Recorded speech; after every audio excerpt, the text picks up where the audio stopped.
Hi, Brian. How's it going? Good. How are you, Mick? Yeah, good, thanks. Good. So we decided, hello, dear listeners. We've just decided we're just going to have a conversation today. So there's no big, yeah, wild, crazy intro about our deep, dark past or anything like that. We're just going to get just going to get straight into it. Straight into it. Um, Yeah. so yeah, where are we starting, Brian? You got things written down. I haven't got anything written down. So Yeah. Yeah, so there's a few things. I think a lot of people today are feeling some people say feeling the AGI. There's a lot of stuff happening in the world, a lot of different topics we can cover. I think that's actually really important to do as anthroposophists, is to just sort of think about what do these things mean for anthroposophy. What would, how can we connect it to the spiritual science, the research that Steiner has done. Um, and there's tons to talk about. Um, so I think, yeah, we can talk about that. Also, I think I wanted to talk about the philosophy of freedom, but yeah, and the importance of that in our time as well. And then also potentially like the meta modern Christianity movement that we're seeing. What does it mean? How is it playing out, and is it a good thing? Is it moving us forward into the future? Is it taking us back to the past? So yeah, there's tons to get to. Um, can I just go back a step because you said something I didn't understand, which was feeling the AGI. I laughed as if I understood, but I actually. yeah, I think it's just a term that like these technologists use of like we haven't quite been like and into this artificial general intelligence, if you know what that is. But it's basically when AI becomes smarter than humans. Okay. At least that's what their definition is. And then I think there's artificial super intelligence, which is when AI is smarter than all humans combined, or something like that. Mm, okay. That's kind of interesting place to start in a way, Yeah. because um, I was I run this group locally in England here where I live in England, um, and we just had this conversation about technology and what is it that's actually human. Like once we say things like intelligence and Yeah. general intelligence, and then what did you say? Super duper Super, intelligence. super Yeah, intelligence. Yeah. super duper sounds even better. Yeah. Well, we haven't got, we're nowhere near that. We're nearly at super, but not super duper. um, Yeah. yeah, and we're just talking about like when it gets there, what is human? What is it to be a human being? What's the difference? Like, what is it that we bring to the party if AI is able to do all the other stuff? Right, exactly. Um, yeah, this is where I think it definitely helps to have a background in anthroposophy. And I think that in some ways, I think it will become more comprehensible, like anthroposophy, because people will be searching, I think, even more for that question, right? So, this is in some ways anthroposophy's time to shine. We just have to kind of try to study AI and understand it, I think, a little bit deeper to try to connect with these people in a way that they might understand.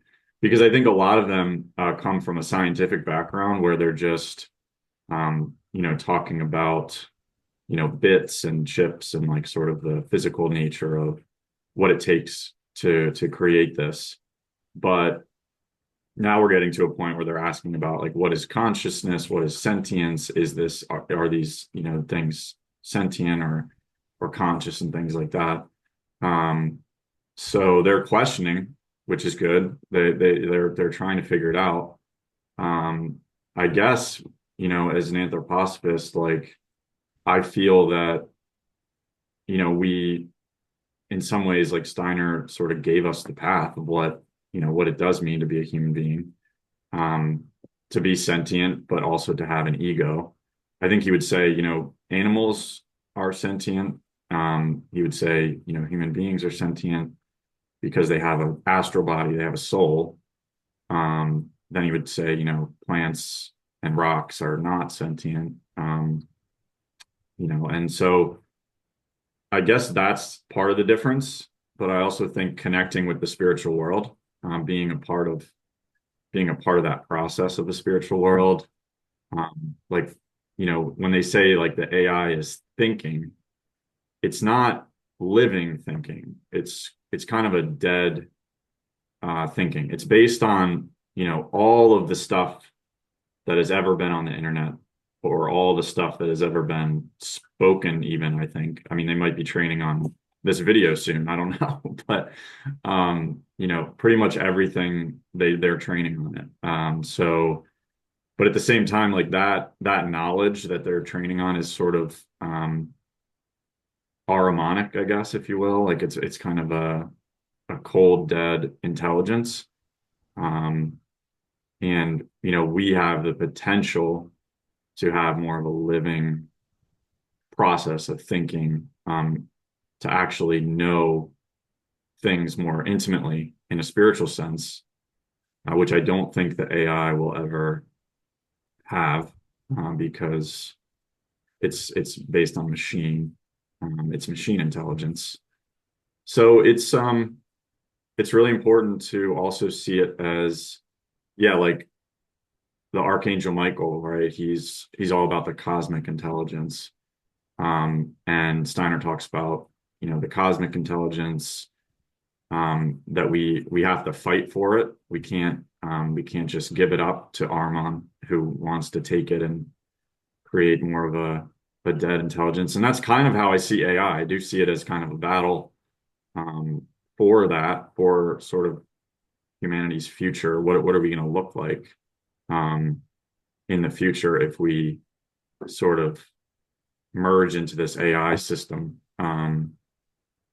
And so I think that we have to battle for that. I mean, as much as it is, sort of an intense topic to start with, it's just like what we're Yeah. dealing with. So it's just stuff that I think It's, about. yeah, it's kind of where we're at, isn't it? What is it? What do you think dead thinking means? I mean, what is And dead thinking as opposed to living thinking? yeah, I would say dead thinking, like I think the way that Steiner would describe it, but is, I mean, he talked about, um, if you think of like a library, um, and you think of all of the books that just sit on the shelves and they don't get any time from anybody. They just sit there. No one takes interest in them. No one studies them. They just kind of sit there. And there's all this wisdom and knowledge that's in there. But it doesn't really move. It kind of Ahrimanizes, if you will. It's like becomes granite, becomes kind of hard. Um, and yeah, Steiner says it's really important for us to take interest in these worldly topics because we don't want it to harmonize. And even anthroposophy itself, in some ways, can harmonize. We have to fight to get the living aspect out of it because we can have all the books and in the world and have oh, I have this like crazy library of Steiner books, which I kind of have been collecting. I think you do that as well, but it's like it's hard because they could just sit there and we're not really doing anything with them. Um, we're not maybe taking as much of a living interest in it. And so that's kind of how I see it. And I see this sort of AI is training on all of that dead intelligence that we don't really use anymore. It's just sort of like sits there on the internet. It's just like who's going to go back and read an article from like 2015 about, some event that happened in, some random country or something. I mean, it's just there's so much, and now we live in such a short-term time with the news cycle and everything. Um, so that I think that's kind of what it means. It's just like becomes sort of hard and sort of granite like in a way. I'm not sure if I answered Okay, yeah, Oh, the the living part of it. picture, Yeah, the picture, living. yeah, yeah. Yeah, Uh, I guess like what I was saying with the living part is we have to take interest, and we have to take a subjective view of the world as if it is ourself in some ways. This is to wrestle the dead sort of nature from these things. We have to wrestle it away. Steiner talks about like, yeah, like, studying, it could be, geometry or something. It could be, accounting or anything. He says basically if you have enough um interest, if you have enough motivation and interest, these anything can become like enlivened, even a checkbook or a budget or whatever it might be that you would think it would be so boring. But people have a lot of like apathy towards those things, which is like sort of a disinterest towards, even like studying. Like you talk to a college student, they're like, oh my gosh, like, and I remember having this, like, as I was like, I don't have any interest in this biology textbook or this, chemistry textbook or whatever. But if I could go back, I would, and I think actually, yeah, I do work a little bit with college students, and I think I'm going to try to do some type of workshop that emphasizes some of this, but just to take more interest in these things that we don't, um, yeah, that we don't usually take interest in. So it's a little bit like bringing loving human interest to a subject and bringing our consciousness to it.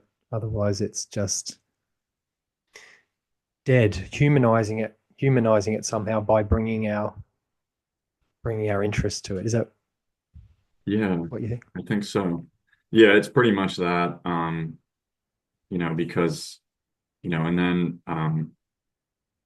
he also talks about the taking yeah an interest in sort of our outer world or our external world, which you could think of as the topics I was just discussing, and then also taking more of a dispassionate or disinterested view in our own sort of inner life, which is kind of tough for people to comprehend because we live in a society that's very like self-love and just sort of like um brooding, I guess you could say, brooding on our issues or our own problems. And that's kind of actually the modern day like counseling services are sort of based on the person sort of bringing up all these inner feelings and emotions and things and sort of someone validating those, um, and being like, sort of, yeah. And so I think that's actually another issue that a lot of young people have. They don't have interest in the things that they're doing, but then they also are very interested in like their inner life and things. Oh And then, yeah, yeah, yeah. yeah, That's a good point. I was just talking about that the other day as well because the what Steiner said about the educating people sort of 14 onwards, it should be really about developing interest in the world or developing interest in the world around them, the natural world, but also, politics, what's going on in the world, hmm, so that their loving interest is poured into that and not too self-focused on their own emotional life and all that kind of thing, because otherwise it just becomes, psychologizing everything way too young. But then I think because probably we didn't get, well, most of us, I didn't get to go to a Steiner school, Waldorf school. Lots of people I know didn't. We didn't get that. That didn't happen. So we did get kind of pushed into or allowed to focus too much on what was going on within us. And then maybe I think that's where therapy and counseling and all those things have their place, because as adults, we're like really trying to work all that out. yeah, Um, but yeah, of course, it's a balance between, as an adult, focusing on the outside world and understanding the world and pouring our loving interest into it, what it is we're doing. But also, I guess, caring for looking after those parts of ourselves that didn't get that, what they needed, possibly. That is possible. Definitely. And I'm the same way. Yeah, I wasn't in a Steiner school or a Waldorf school. And yeah, a lot of kids and things as well that are younger aren't being taught to read too early, which I think is also harmful for um, their willpower in the future. Steiner talks about basically, yeah, reading too early is going against the destiny of the world. And it sounds the way he puts it is very important. And it's just like I always think about, yeah, they seem to be teaching kids earlier and earlier. Um, and now they're talking about teaching kids with artificial intelligence in the future and things like that. And they're, in the US, we're eliminating the Department of Education, and it's like, okay, so like what is replacing that? Like I'm not saying that they've done it correctly because obviously they sort of haven't, but what is going to replace that? Is it going to be a Waldorf type thing? Probably not. It might be more of like a Chinese model where it's like very STEM based learning, probably too early. Um, and then he said that people will feel like they're being um, pushed into their careers. Like they didn't choose it. They sort of just ended up there. And they're just like, I don't really know how I have this job. Like I kind of I just kind of fell into it. I don't really, yeah, I don't know how I got here. And that's kind of could be the result of that younger education being that way. Yeah, I think the thing with in Europe, it's quite different. A lot of European countries, you don't go to school until year seven. But that movement Okay.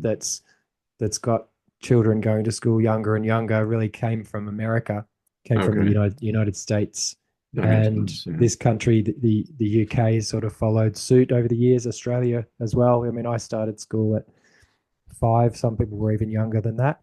Yeah. And admittedly, our first year was called prep, so we didn't really learn in sort of academic style too Mhm. much in that first year. But yeah, that push to educate into the intellectual education earlier and earlier. And Steiner talks a great deal about how that has a big impact on intellectual development later on, but also health in general and all kinds of other Right. things. So it's interesting to watch my own children learn to read and write Mhm. because we left it. We followed the Steiner way of doing it, Oh, and that's and good. left it, and then yeah, and then at around 8, they were both 8, so they'd started doing form drawing at school, where you start to sort of work with the shapes and things like that. Okay. Yeah. Form drawing is this thing that they do in the schools, but then at around the age of 8, it was just like something just clicked, and like in a matter of weeks, after just having a book and reading it over and over and over again, they could all of a sudden read. It was really Oh, it's so crazy. That's spooky, awesome. but very cool. Wow. Yeah, Yeah, I would definitely love to that must have been a really cool experience to watch for you guys.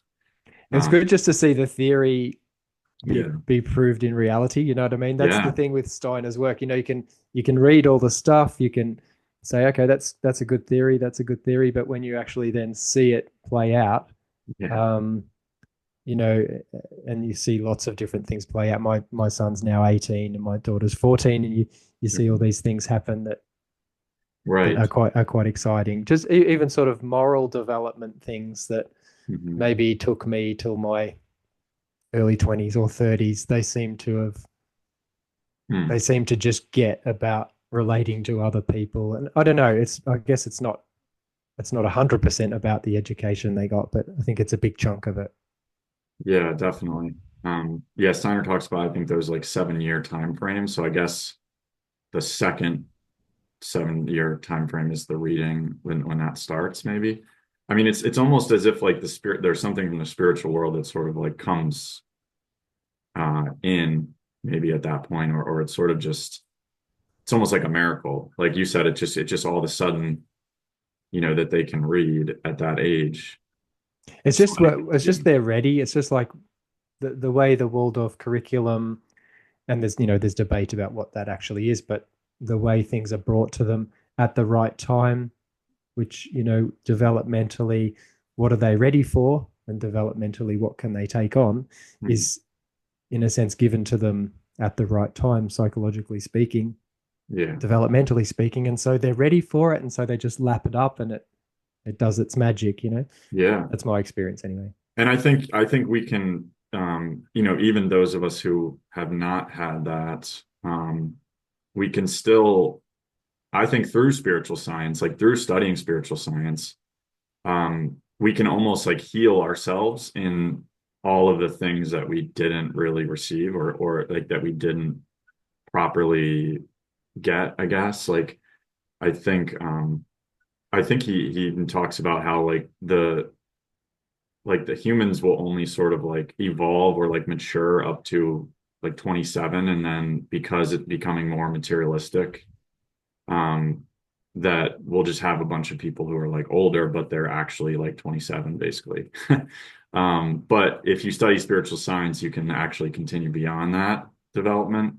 um that's at least according to what he put down. I have seen it in my own life. I mean, just like coming from where I was at to now, you know, is just like such a big leap, of just by studying all these things, I think. And it helps you to just get to know your true self in some ways. Yeah, that's right. I remember that. It's like, how does he put it? If you don't sort of take your own development into your own hands, and just sort of float along, as it were, going with what the culture gives you, Mhm. then yeah, it's sort of like arrested development. Yeah.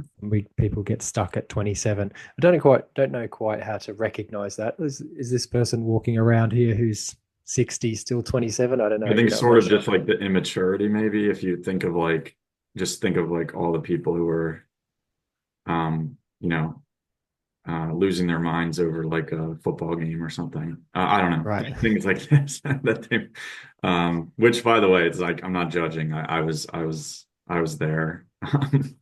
Not quite. I still lose my mind over football Yeah, me games too. sometimes. Yeah, I know. I'm not gonna. Yeah, I know. I might be 6 months ago. I think I was. Yeah, I was actually one of those people. So I'm not gonna judge for sure. But I also, I think, like we're getting back to the, focusing a lot on the inner life, of young people, like especially people who are like 14 to 21. Um, I think this is why social media is kind of toxic to that age group, because, um, it's basically mirroring back all of the impulsive, emotional sort of, feeling realm back, like from the algorithm, back to them, and making that them think more about, themselves, I guess. I don't know if that makes sense, but yeah, it's like this sort of algorithmic, voodoo.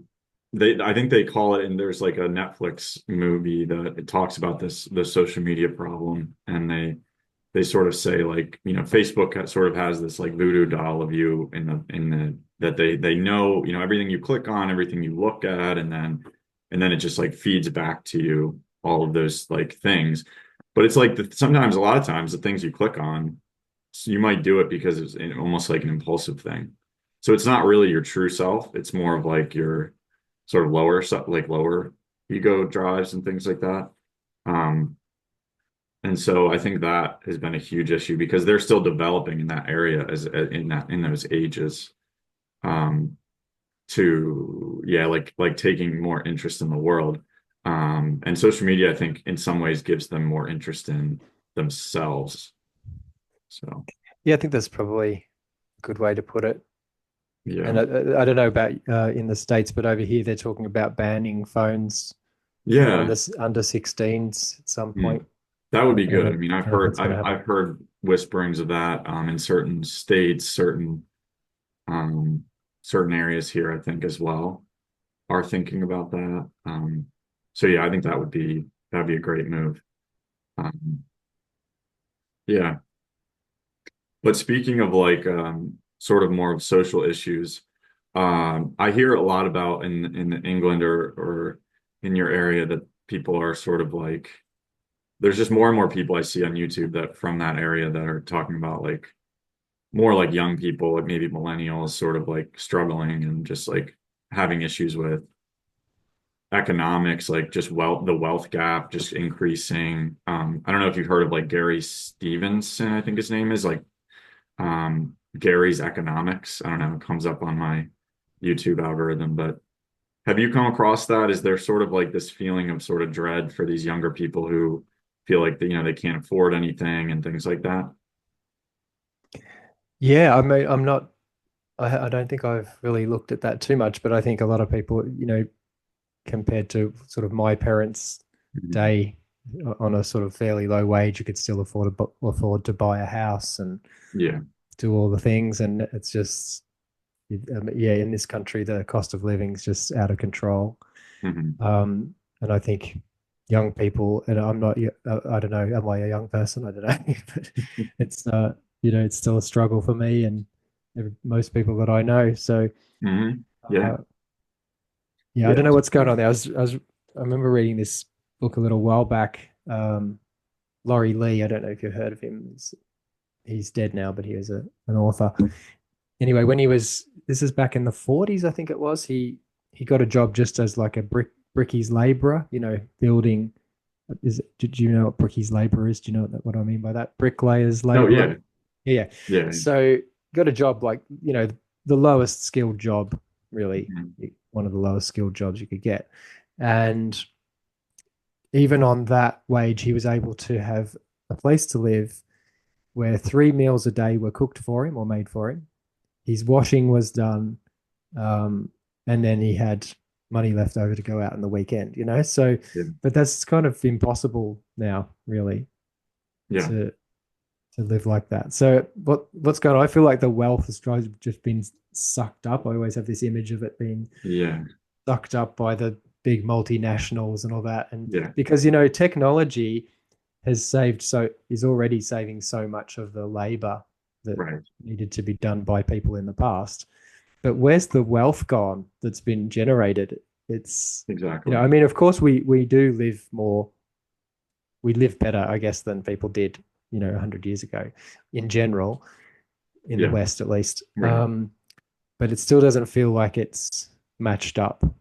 I think that the whole economic thing's a big scam anyway. Money's sort of a Yeah. scam. No, it's like the all the technology has created deflation, but they have to offset that, they print all this money, and then that money goes to the shareholders and the big companies, basically. And these companies have become like nation states almost, like they're just so big, especially these like big US based companies.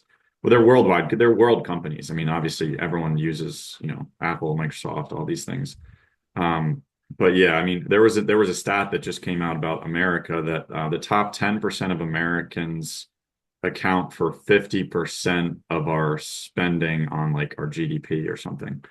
So like our basically half of our economy is basically like propped up by these top 10% of people. Um, which is insane, but I think um yeah, it's creating such a divide in the society. And it's just a shame because, all these young people um they can get really sort of depressed in this type of environment.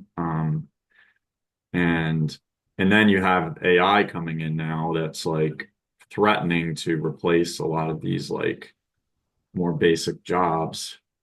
Um, and so like the place that it's heading to is sort of this, it's a little bit dystopian, but it's kind of like everything will be paid for, like, you'll get like a universal basic income and all that stuff. Um, which is like what they're already saying they could do with this Doge thing that Elon is doing. They're talking about giving everyone like $5,000 each or something, like a stimulus check, a Doge stimulus check. Um, Whenever they do something like that, I always just think, but won't everybody just put their prices up? the equivalent, and then it just it's not going to make any difference because everyone will just go, oh, everybody's got an extra $5,000, so let's just lift Yeah. the price of everything up. I don't I get don't how know. that Yeah. helps. I mean, it's that did happen. It doesn't happen right away. I think it's just based on like demand and everything. But yeah, once it works its way through, that's like what happened with COVID. Like they did that, and then there's kind of like this goods inflation that is still sort of around in the US. But it's weird because Steiner talks about like the need for us to work um, in this sort of threefold social order. He talks about the need to have work that doesn't involve economic incentives, which is like you could just because we're being squeezed so much by this economic struggle. Many people are just in sort of a desperate need to just have these jobs that they don't even want. And it's just people go into debt and then they sort of need to just keep working and keep so it's like so far removed from what he was teaching with that. Yeah, that's And always the question for me is how do we get from where we yeah, are now to the threefold social right. order way of work? I don't know if people know what that is, but I don't know if we should go all the way into that. But well, I mean, one aspect of it he talked about was that we shouldn't, or that we could set up communities where you don't take the proceeds of your own work, but Mhm. rather somebody else in the community takes the proceeds of your work and you take the proceeds of their work, so that there's the direct relationship between you and the money earned is changed. And I Right. guess that can end up sounding a little bit in the direction of communism or socialism, but Yeah. it's actually about trying that out in small communities. And there are examples of that. The Christian community's done that a lot in Mm. many ways. The Camp Hill movement, Yeah. in some ways as well, they've tried it out, and it's been successful in some places. So it Yeah. is possible. It's just a very different way of living with economics. Yeah. Yeah, you're right, actually. The Camp Hill, there's a movement here in Kimberton. And I've met some people recently that are doing that. There was a guy my age who was there for 5 years, and you basically volunteer your time to help on the farm, and you help special needs kids as part of the Camp Hill movement. You live with a family and maybe a few or special needs adults, I should say, I think is more of who they help. But yeah, you live in like a big house with family and maybe a few special needs people, and then you work. There's like a biodynamic farm there. They work there, and then they sort of have everything scheduled out. Everything's paid for. Their meals are taken care of and everything.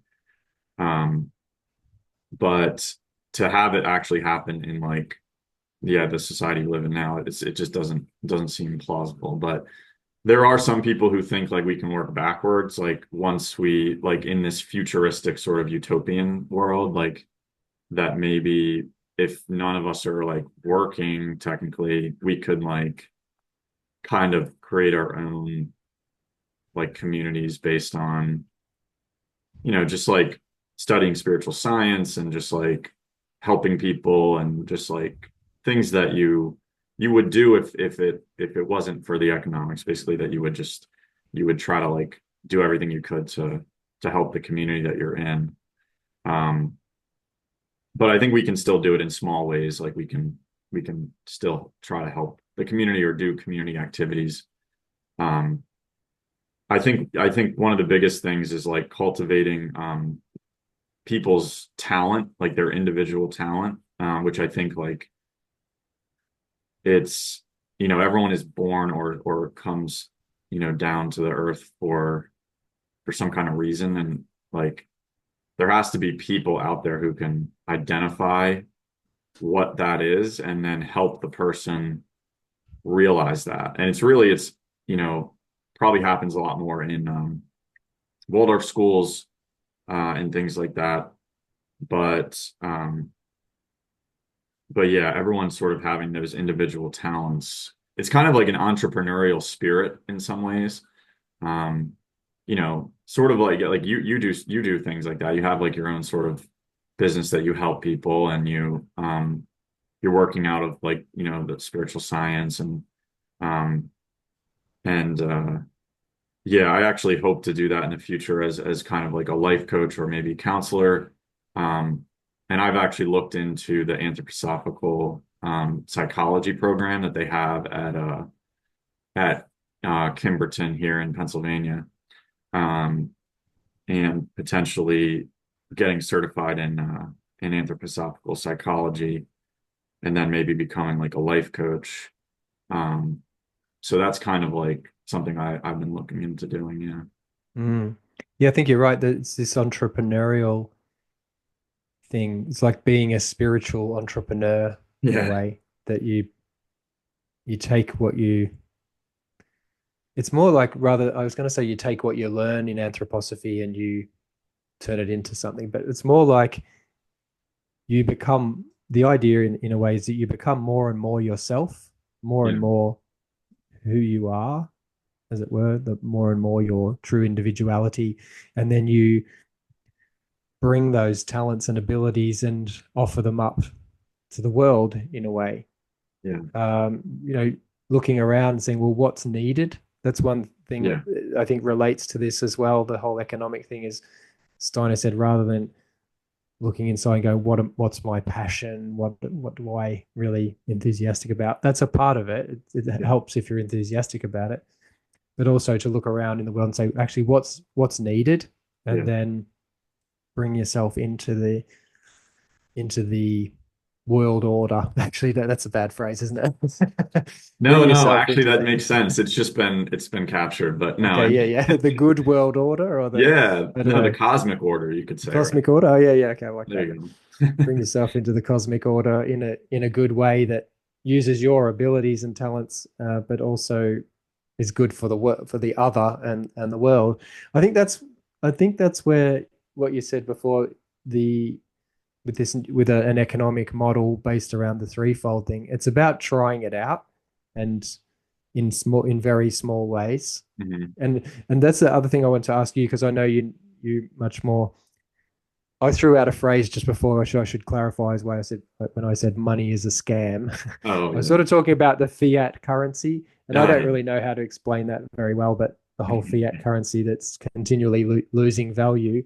And I Right. wanted to ask you about a little bit about Bitcoin Hmm. because that whole thing sort of the decentralized concept of money rather than the fiat currency, which is all centralized, isn't it, by these big central banks, which are actually not even part of the government. They're sort of private entities that we're always made the way they talk about it, even just when you listen to the news reports, they'll say the Bank of England says da da da da da, or what's the other one? The Federal Reserve, The yeah. Federal Reserve says da da da da about interest Yeah. rates, and you go, oh, that's great. They're really looking Yeah. after us, those Federal Reserve guys, aren't they? Then you realize actually that these private Yeah. entities that are not, not beholden to anyone, Yeah, they're and actually are owned, just yeah, they're owned by the big banks actually, like are the main shareholders in the Federal Reserve. So like Citibank, all right. Vanguard, like all these big entities, BlackRock and all the JP Morgan and everything. Yeah, so like they're not actually part of the government, at least here. I think in most places the Federal Reserves they're like separate from government, so they're not like elected. They're not, which is, we tried to keep them out of the US, I think, for as long as we could.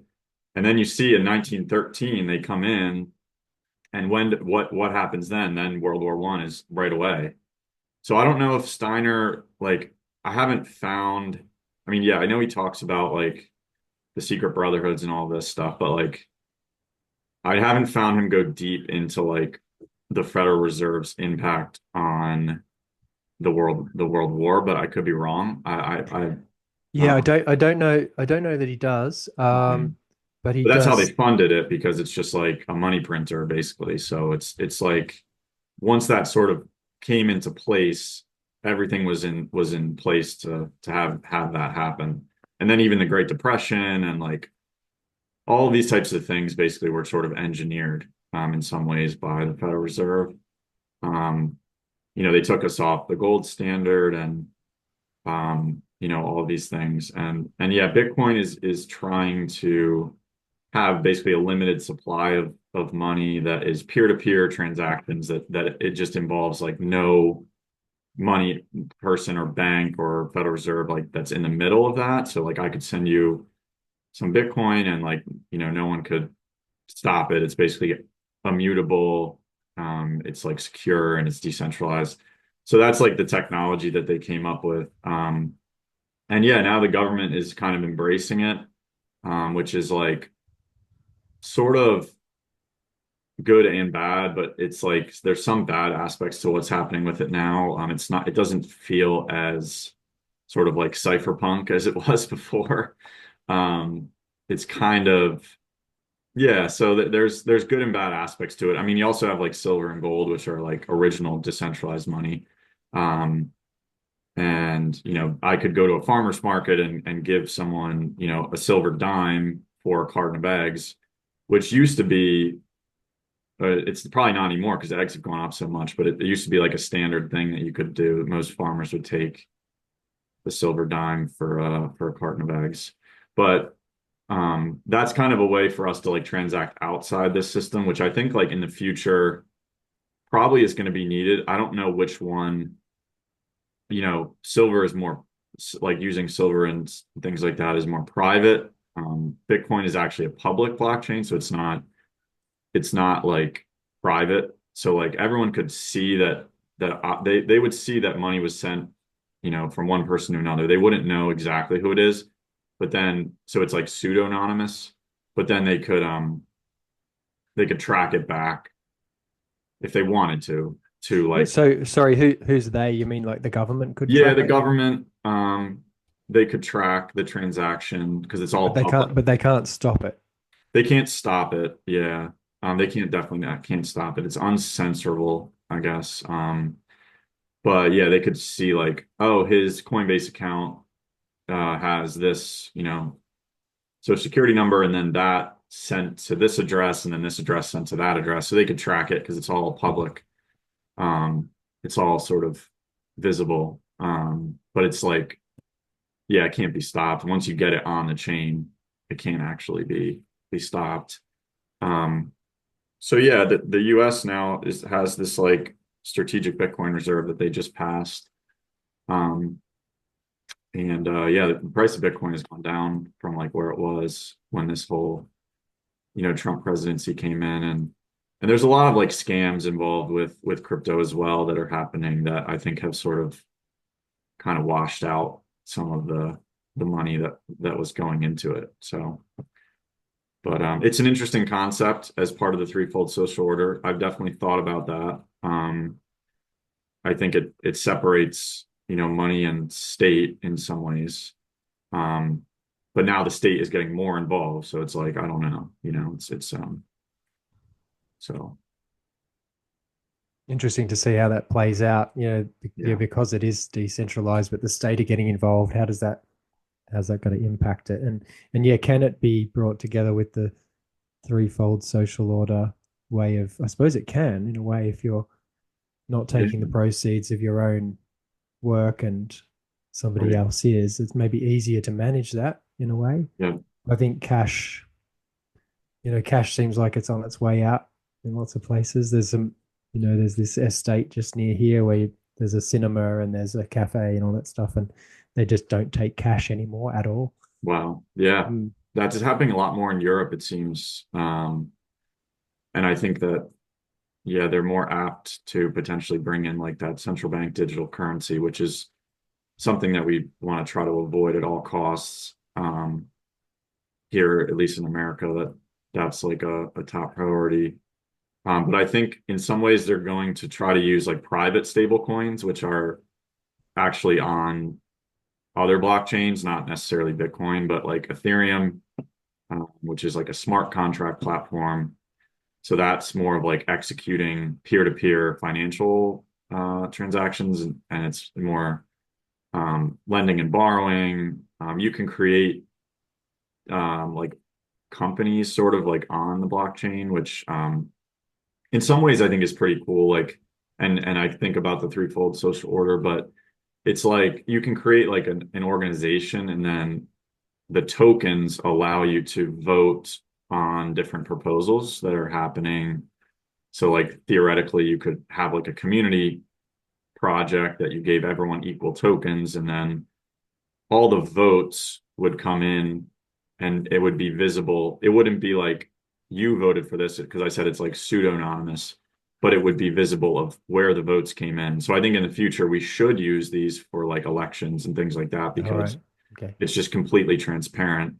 Um, and it's like immutable, like I said, with Bitcoin, but it's more like these other use cases you can do with it. It might be good too because I'm not that well versed on the threefold social order. I know a little bit, but it might be good to speak to someone. Maybe the two of us could get someone on Yeah. who really knows a lot about it. In fact, Wednesday I'm speaking to someone, um, Robert Rose, who's a philosopher and lecturer and author, and he's also quite au fait with the threefold social order. So maybe, yeah, well, I'll That mention would that. be, yeah, that would be Yeah. great. I think yeah, Matt Siegel seems to have done a lot of work on this, and he's somewhat also, understands crypto, and I think so he might be, and he might be someone to think about for that. I think Oh, he's great. a Yeah. great candidate for that. Yeah.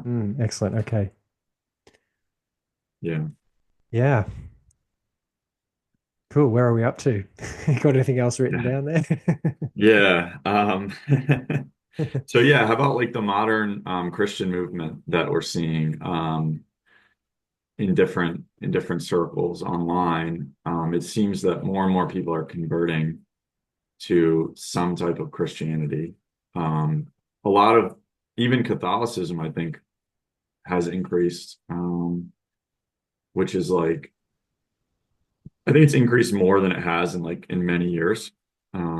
People getting baptized and things like that. So there's like definitely like a movement. I think of it as more like a spiritual sort of like something happening to people that they feel like a calling to go towards Christ in some ways. Um, but I think that there's just so many different um things and like theories and different religions and things that you can fall into that might not be as suitable for our time. So I think it's like it's an interesting thing of like, could it be short term? There's like good and bad aspects to it. Maybe long term, it's like it's needed for people to sort of go back to these like basic frameworks of Christianity to then eventually maybe come into more of an esoteric Christianity. I don't know. What do you think? Yeah, I think this has been really a big study for me. It's so interesting to see this what's happened and the way I sort of see it. And this is very generalized, of course, but the way I sort of see it is you've got this, for want of a better term, the New Age movement, which is many, many different things, Yeah. a hodgepodge of different Yeah. mixture of theosophy and, you know, various, um, what's the right word? Diff Gnosticism and Gnosticism, like, different things from different cultures, taking yeah. little bits and pieces, like a smorgasbord kind of Yeah. way of doing things. And not to sort of judge that either, because I think it's a stepping stone in a way. It's Mhm. sort of like we need, in a way, we need to throw everything out Yeah. and then wander around going, where are we? What do we believe in? The sort of postmodern thing of nothing means anything, and where do I find meaning? I've got to create it myself. So I think it's part of just the age we live in. But then, yeah, this recent sort of swing back to Christianity, like people like Russell Brand and Candace Owens and all these different people who are, actually going on going on their podcast and saying I'm a Christian now, I've converted and all this stuff. Yeah. And a lot of it seems to be like it's almost like a backlash to the I don't believe in anything, man. You know, what's that film? Is it The Big Lebowski? The Yeah. yeah, yeah. We believe in nothing. Um, the nihilists or whatever. So Um, it's this sort of swing back. Sorry, I don't know why I did that accent. It's probably the wrong accent. This yeah, swing back to the really dogmatic Christianity thing happening as well. yeah. So there's a lot of people saying, you know, got to believe in exactly what it says in the Bible, this in particular interpretation. Otherwise, you're going to hell. You know, there's quite a lot of that going on. There's also people, and that maybe in a very strict Protestant sense, some people are like that evangelical sense. Um, but of course, there's different branches. I don't want to offend anyone, but you know, there's all these different branches of Protestantism as well. And then some people are going right, you know, back to the Catholic Church or to the Catholic Church and really clinging to the dogma and needing that clarity. Although, if you watch Jay Dyer, who's an Orthodox Christian, pull apart the Catholic Church and the Vatican I and Vatican II and all these different I things that do occurred watch them. there, it's not very clear exactly what the dogmas of the Catholic Church are. Right. Um, and then a lot of people also, especially young men, I don't know if you've seen this, going to Orthodox Christianity, you know, Yeah. really taking on Eastern Orthodoxy. And Like it's just really, sorry, I almost think that Jay Dyer has a lot to do with that because yeah, he big time. yeah. So Yeah, yeah. for sure. So there's that, yeah, the huge movement going on there. And then comes this question, you know, and I mean, he makes a lot of sense. A lot of those arguments, because I think, especially the Eastern Orthodox Church and to some degree the Catholic Church, there are people in there who are extremely erudite and philosophically brilliant, who really know what they're talking about. And the church, they've studied the church fathers, many of the church fathers who were, you know, well steeped in Aristotle and Plato, and they know their philosophy inside out, and they can logically argue very, very well for all these things. And then they've married that together with an understanding of theology. And so it's very compelling.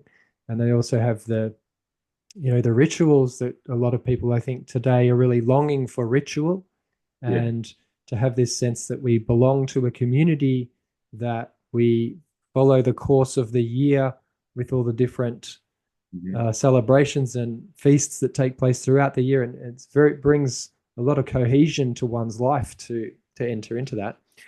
Um, but I think what comes up for me is just when we cling to the dogmatic side of things, it becomes sclerotic or I don't really want to say Arab. I know we used Aramanic before, but a lot of people don't really relate to that word. But it becomes this fixed thing that, oh, you know, I have to believe this. And if someone says the opposite to that, I have to argue with that because that can't be right. This is how it is. And following things to the letter. Mhm. And I think that's a it's such a confusing time that we live in with AI and like we've talked about the economic situations and the political turmoil. And I mean, my wife's a historian. She'd say every age is like that, is Yeah. chaotic. But I think we're maybe messier than we've ever been in terms of our, you know, everybody's walking around traumatized, or lots of us are, and don't know which way to go and which way to turn. So to sort of go back to the bosom of the church and have the rules strictly laid out. I know what this means. I know what to believe. I know what to do in this situation because this is what it says in the Bible, or this is what the church says I should do. It's very compelling, and I It's can completely understand.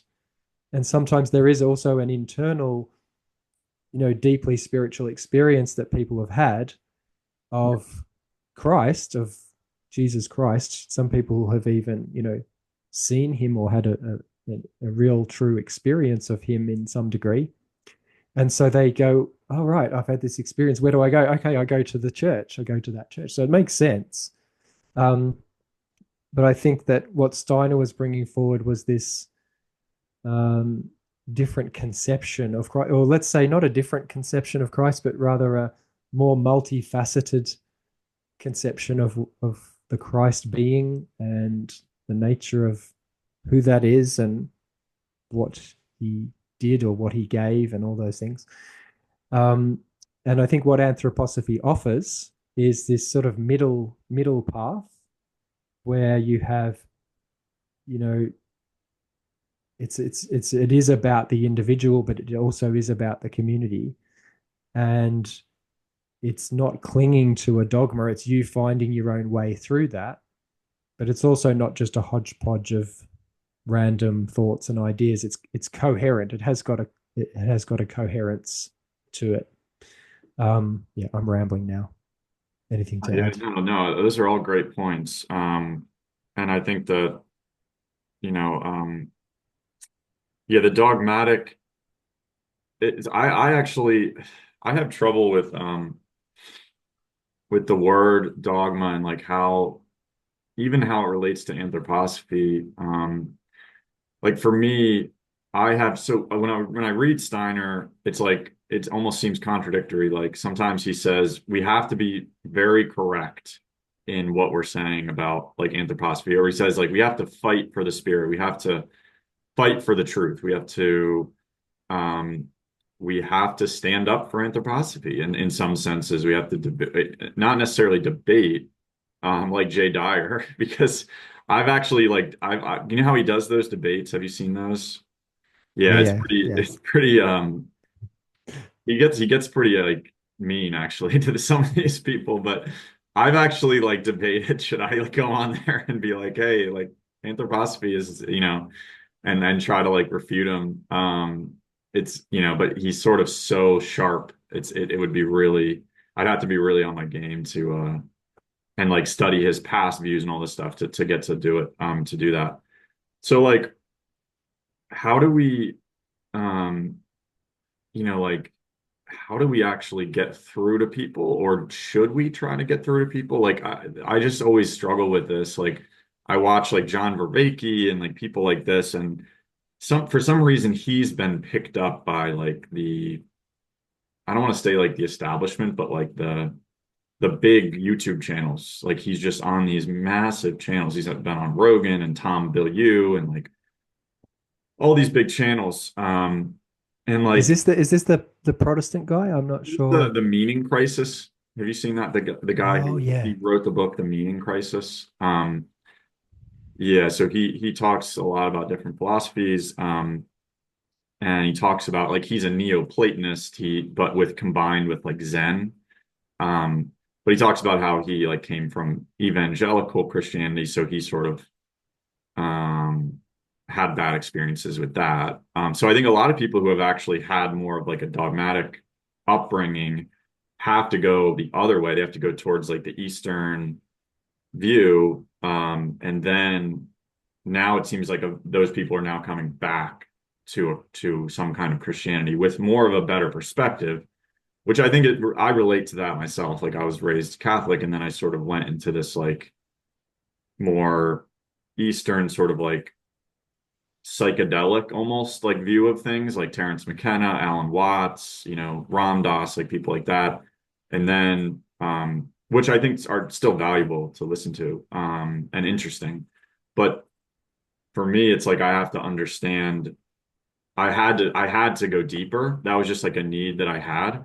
And I think that if you know you're an anthroposophist when you don't feel satisfied with any of these things. You just feel like this doesn't do it for me. You know, it doesn't get me to where I need to be. I need to understand deeper.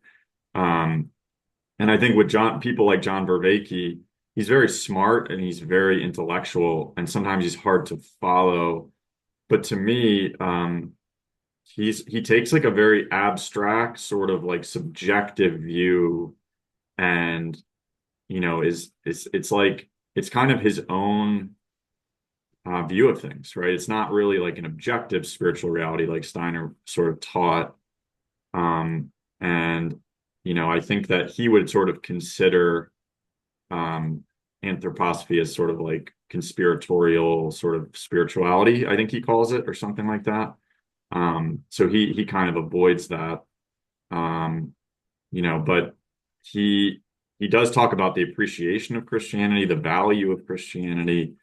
Um, but a lot of times he's sort of comparing, he's lumping it in together with like the Greek philosophies and like the basically philosophy. He sort of like puts Christianity and even Christ into this sort of bucket with like Socrates and Plato and like all these thinkers, and he's sort of saying like Jesus was just sort of, you know, a Socrates type figure, and this Christ being is more of like this archetype that we all sort of converge around, but it's not really, it's more of like we've all thought this Christ being into existence more than like the Christ coming the other way. Like we've sort of created this like logos.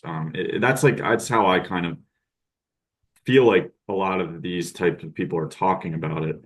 Um, and it's more of like a return to like Western values rather than like a living experience of Christ, which I think is more of what Steiner was trying to get us towards, was like, and I actually think, funny enough, this we can talk about this after this if we have time, but just like I think this all comes back to the philosophy of freedom. And I think that actually in some ways I think Vervaeke has a Kantian view of things, which is more like we sort of can't know anything beyond really like our senses, I guess. Like we can't really know, we can't really connect with the outer world in some ways. And like Steiner would say, well, that is like inherently going against sort of the Christ, like what he was trying to bring with like this view of things as like having spiritual reality behind them. Um, so yeah, that's kind of what I would say. Yeah, that's interesting that the idea that there's Jesus who's just like a Socrates kind of figure, and then we've created this cosmic being sort of logos We've sense like of it. brought it Whereas, into existence in some ways. right, yeah, I whereas almost think that's what Steiner's, they're saying. I don't know if that's mm, if that's a right interpretation, but it's well, like, that's what some people are saying. yeah, Some people do have that, and if you go back to the early church, there's these different so-called heresies where you know some of them say, well, Jesus was just a man. The more Gnostic view that yeah, that he was more like just a god and not human at all and didn't suffer and those kind of things. Actually, that I should just clarify that that's not actually, according to Steiner, that's not really. There's a lot more to the Gnostic view yeah, because there's so much that we don't know about what the Gnostics actually believed and thought and practiced because it was just the whole thing was destroyed essentially. But Steiner's picture of it is actually much more in line with the Orthodox picture of it, that there is a cosmic, there is this cosmic being and there is this human being, and they're one, they're one and the same. And I suppose what Steiner does is goes a bit further and really lays out exactly how this being is a cosmic being and a human being at the same time by looking at the fourfold nature of the human being. That we're a physical body, or an etheric body, or life force aspect. That we have the astral body, the sentient parts of the soul, and various parts of that aspect of us, and then we have the I, or the capital I. The self, and that's one way to look at it, and then how those different members of this particular being came together and united, in a sense, this cosmic being with the human being, and then went through the so-called mystery of Golgotha, the death and the suffering and the death and the resurrection, and what that means for humanity and the earth and the cosmos. And in some ways it's quite aligned with an orthodox perspective on it. It's just that he goes into greater detail, and of course there are things that are considered heresies like reincarnation. reincarnation, karma, And that's the etc. thing that I think is the most difficult, that people can't really quite, they're not going to get to that with in a Christian view. But I would say that Steiner would say like that is like so important with part of Christianity. Um, it's like people wouldn't even consider that actually. They would, sort of um, there's sort of deeper mysteries um behind that. And even for Jesus to get to a point that he could take the Christ into himself had to be these sort of reincarnations that eventually got to the point that they could, or that he could, that this could all happen, for the earth.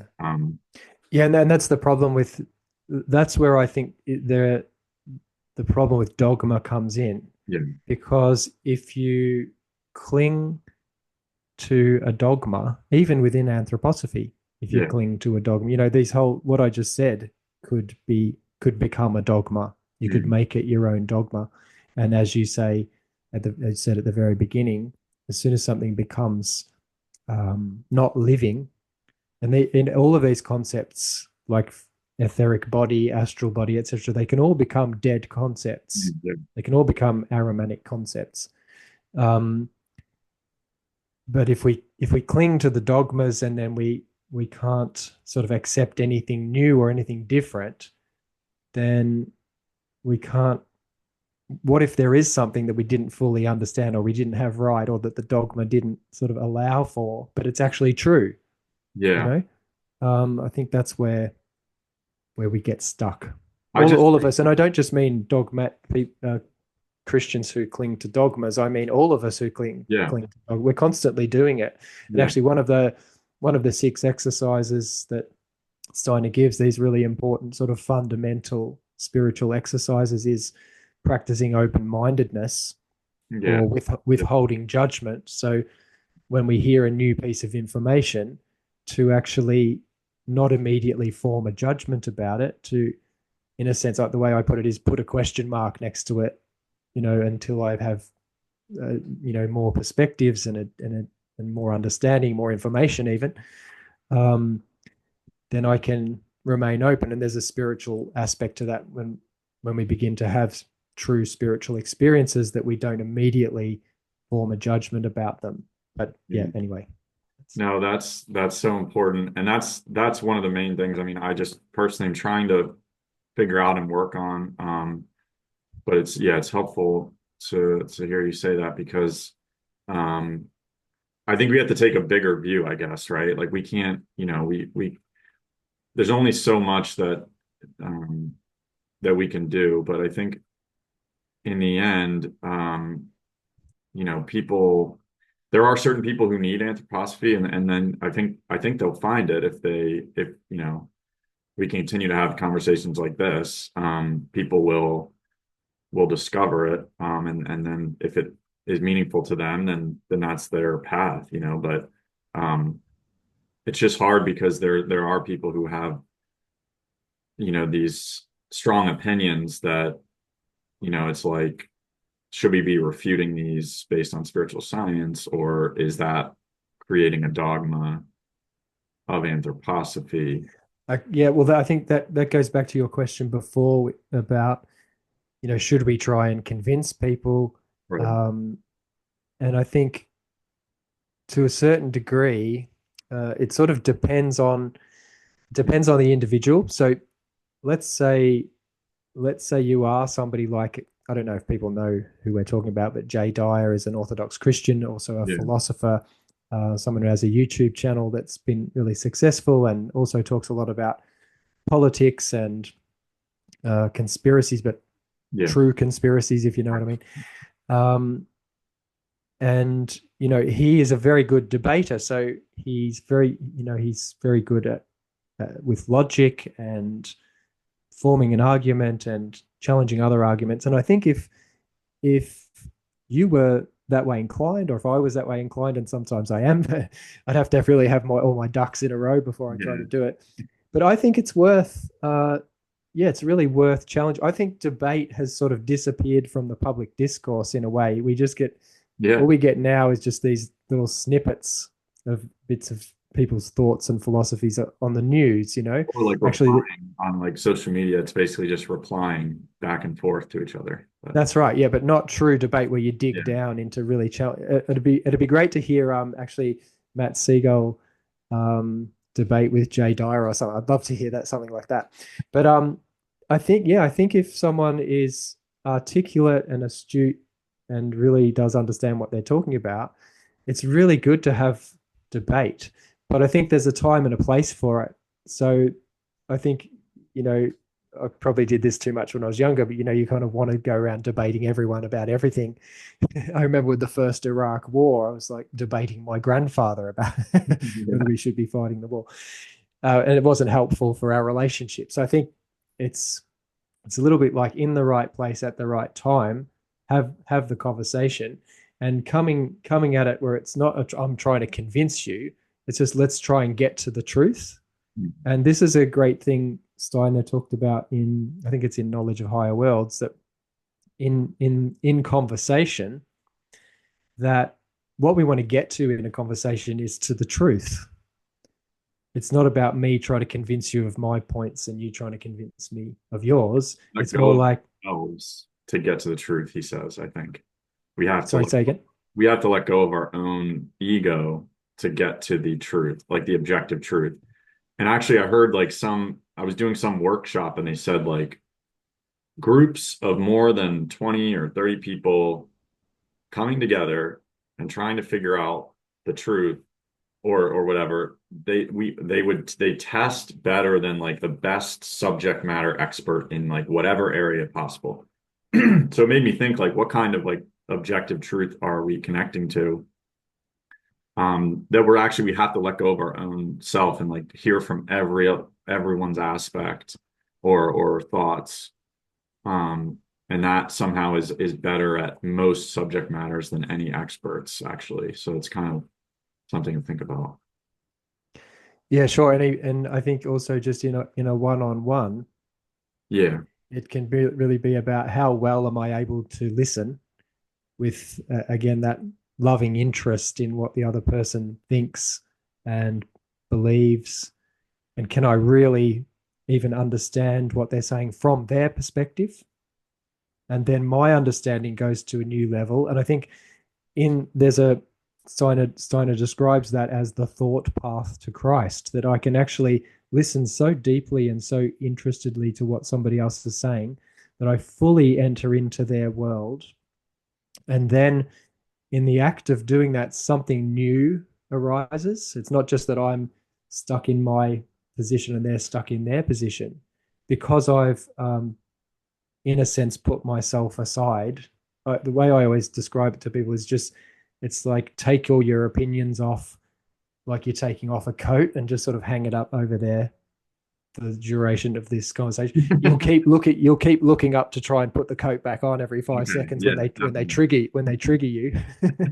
But That's you good. at least you attempt it. You attempt it, and then yeah, it's like something new can come. Steiner goes as far as saying when you do that, and if you really do it properly, that Christ feels with you. Christ feels with you as you compare your thoughts with the other person's. Um, so maybe that we could go further into that in another conversation, but Yeah. that way of relating to one another, it's not just coming from my own lower ego. No, that's a I think that's a great place to leave it because yeah, that's definitely helpful for me. I'm sure it's helpful for others too, but I like the visual of like hanging up the coat. I'm gonna try that. Maybe I'll put like a little coat hanger up just to like see if I can do that exercise. I've heard also people say like try to listen to yeah, people that you might think you wouldn't agree with and not have an opinion like as you're listening to it.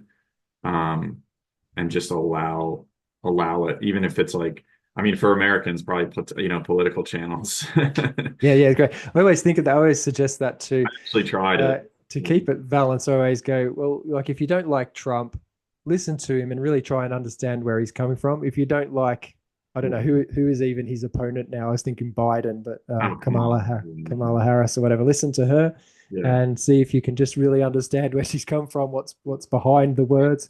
Often, I don't know that there's much behind the words, but anyway, Yeah, it's a yeah, very interesting time over there. I work with a lot of Americans, and yeah. it's so polarizing. It's I as soon as they start to bring up politics, I very quickly steer it away and go, no, let's talk about, the weather in Baltimore or something. So I don't even know where definitely Baltimore we're is. very, very polarized here. Yeah, we have to somehow find a way out of that.